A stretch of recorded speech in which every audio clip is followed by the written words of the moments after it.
humility is not merely knowing your place. Humility is recognizing you have a right to something, but being able to let it go to serve someone else. Right? If I did not count equality with God a thing to be grasped, it's not humility, it's common sense, because I never had equality to begin with. Right? And so Jesus not counting equality with God a thing to be grasped is humble because he did have equality with the Father.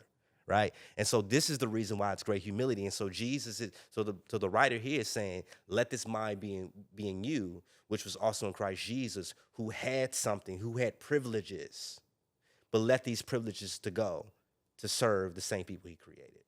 And so I think when you talk to other religions like the Hebrew Israelites or even the Jehovah's Witnesses, they almost look at it as, I think they fundamentally misunderstand humility.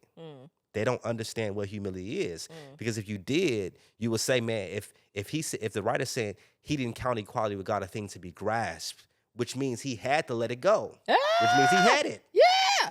He had it, but he didn't count it a thing to be grasped. He let it go. Why did he let it go? That's a great sermon text. He had it. He had it. He had it. Yeah. Right? But look what it says. It says, who though being in the form of God did not count equality with God a thing to be grasped. But right? How did he let it go?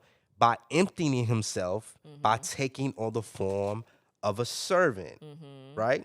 And being born in the likeness of men and being found in human form, he humbled himself by becoming obedient to the point of death. And so this is the reason why how he let it go. He let it go because he was eternally God, but he became a man. And so when he became a man, it does not mean that he stopped being God, but he did become a man. So he was 100% man, 100% God. And so in his human nature, he was limited.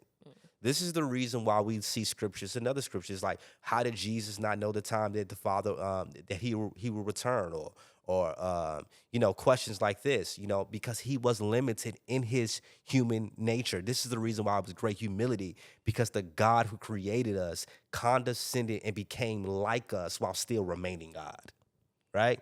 And so he was limited in his human nature, right? I'll look at it like this, right? You are an amazing poet, right? Not anymore, but thank you. Well, you were an amazing poet. Yes. And because you were a world-renowned poet, you had privileges that some poets didn't have, right? You had special privileges. And so if you go to a big poetry event and you walk into a room, people are going to say, oh, Jackie Hill Perry's here. We're going to give her the big green room. We're going to give her all the juices. We're going to give her all the fruit snacks or whatever, right? You have privileges because of what you've accomplished, right? And there might be poets there who don't have the privileges you have because they're just starting out, right? If you let go of some of these privileges, right, and give these privileges away to poets that don't have the same privileges as you, you don't stop being Jackie Hill Perry. Yeah. And so when Jesus let go of his privileges, he didn't stop being God. Yeah. He didn't stop being God, right? He still, and so a lot of this is another thing. A lot of people say, "Well, how did God stop being God if he let go of his divine nature?" No, he didn't let go of his divine nature. He let go of his privileges as God. Where do they get the assumption that he let go of his divine nature? Because it says that he emptied himself and became a man. And so I think that some people don't grasp the fact that Jesus was 100% man and 100% God.